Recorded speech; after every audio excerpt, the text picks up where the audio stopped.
Ramayampet municipality అభివృద్ధి చెందాలంటే కాంగ్రెస్ బలపరిచిన అభ్యర్థులను గెలిపించాలని, రామయ్యంపేట అభివృద్ధి కోసం మరిన్ని నిధులు తీసుకువచ్చి సిద్దిపేట, గజ్వేల్ నియోజకవర్గానికి సమానంగా అభివృద్ధి చేస్తారని మాజీ ఎమ్మెల్యే కాంగ్రెస్ పార్టీ రాష్ట్ర నాయకులు హనుమంతరావు అన్నారు. రామయ్యంపేట మున్సిపాలిటీ ఎన్నికల్లో భాగంగా మున్సిపాలిటీలోని 6, 10 వార్డులలో ఆయన ఎన్నికల ప్రచారం నిర్వహించారు. ముందుగా మహంకాళి దేవాలయంలో ప్రత్యేక పూజలు నిర్వహించి ప్రచారాన్ని ప్రారంభించారు.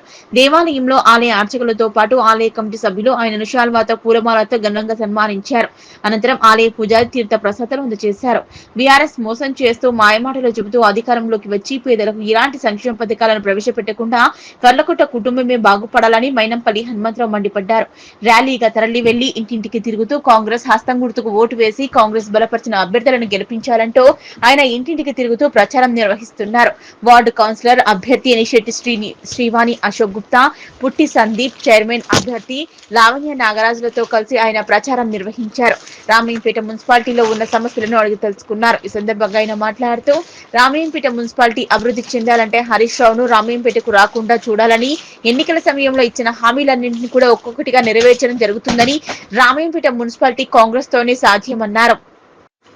ముఖ్యమంత్రితో ఉన్న సాన్నిహిత్యంతో రామయ్యంపేట మున్సిపాలిటీని మరిన్ని నిధులు తీసుకువచ్చి మున్సిపల్ పట్టణాన్ని గజ్వేల్ పట్టణ తరహా అభివృద్ధి చేస్తారని తెలిపారు. 10 సంవత్సరాలలో చేయని అభివృద్ధిని కేవలం 2 సంవత్సరాల్లో చేసి చూపించడం జరిగిందని, రామయ్యంపేట మున్సిపాలిటీలో కాంగ్రెస్ పార్టీ బలపరిచిన అభ్యర్థులను గెలిపించి మున్సిపాలిటీలో కాంగ్రెస్ జెండా ఎగిరవేయాలని మెదక్ ఎమ్మెల్యే డాక్టర్ మైనంపల్లి రోహిత్ సహకారంతో రామయ్యంపేటకు మరిన్ని నిధులు తీసుకువచ్చి అభివృద్ధి పరుస్తామన్నారు.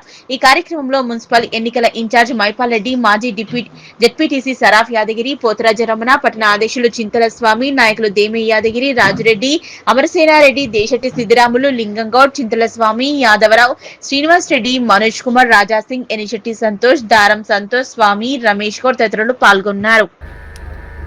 మన మెదక్ నియోజకవర్గం రామాయంపేట మెదక్ మున్సిపల్ బాగుపడాలంటే హరీష్ రావునికి రానియొద్దు. ఉన్నాయన్ని తీసుకపోతుండు, మన డబ్బులను తీసుకపోయి సిద్దిపేటలో పెట్టిండు. సిద్దిపేట పెట్టిన సొంత పైసలు కావు, మన డబ్బులు. అందరినీ సమానంగా చూడాలా. అటువంటిది ఆయన ఒక్కడే అభివృద్ధి చెందిండు. ఆయన నియోజకవర్గం, ఆయన మామది, ఆయన బావమరిది సిరిసిల్ల తప్ప ఏడా వీళ్ళు ఒరగొట్టింది ఏం లేదు. మన దగ్గరకు వచ్చి మన ఉన్నాయని తీసుకపోతుండ్రు. మీరు ఒకటే దయచేసి నేను అందరికి కూడా, అన్ని కులాల వారికి పేరు పేరున విజ్ఞప్తి చేస్తా ఉన్నా. పోయిన ప్రభుత్వంలో కౌన్సిలర్లు ఉండి అధికార పార్టీలో ఉండి కూడా పనిచేయలేకపోయారు. ఎందుకంటే డబ్బులు ఇవ్వాలి హరీష్ రావు. మన రామయ్యంపేట మున్సిపాలిటీలో 6వ వార్డులో మన గౌరవనీయులు పెద్దలు తెలంగాణ టైగర్ మైనంపల్లి హనుమంతన్న గారు గల్లీ గల్లీ చూసిండు. ఎందుకంటే ఇంత అభివృద్ధి లేని గల్లీ మన ఎక్కడో లేదు, బాగా ప్రాబ్లమ్స్ ఉన్నాయని చెప్పి మరియు ప్రతి ఒక్క ఇంటికి తిరిగి స్వంతంగా చూడడం జరిగింది. పేదలు ఎక్కువ దానికి ఖచ్చితంగా జాగా ఉన్న వారికి ఇందిరమ్మ ఇల్లు తక్షణమే మంజూరు చేపిస్తానని కూడా మాట్లాడడం జరిగింది. మరియు నాపై నమ్మకం ఉంచి 6వ వార్డు నుంచి చేతి గుర్తుతోటి నాకు పార్టీ బీఫామ్ ఇవ్వడం జరిగింది. గత 3 సంవత్సరాల నుంచి నేను సంఘ సేవ కార్యక్రమాలు చేయడం జరుగుతుంది. ఈ 6వ వార్డులో ఉచిత వాటర్ పంపిణీ కానీ, చనిపోయిన వాళ్ళకు ఆర్థిక సహాయం కానీ, అలాగే ఇల్లు కోల్పోయిన వాళ్ళకి ఆర్థిక సహాయం కానీ, కంటి వైద్యమే కావచ్చు, కంటి పరీక్షలే కావచ్చు, ఆపరేషన్లు, కళ్ళద్దాలు,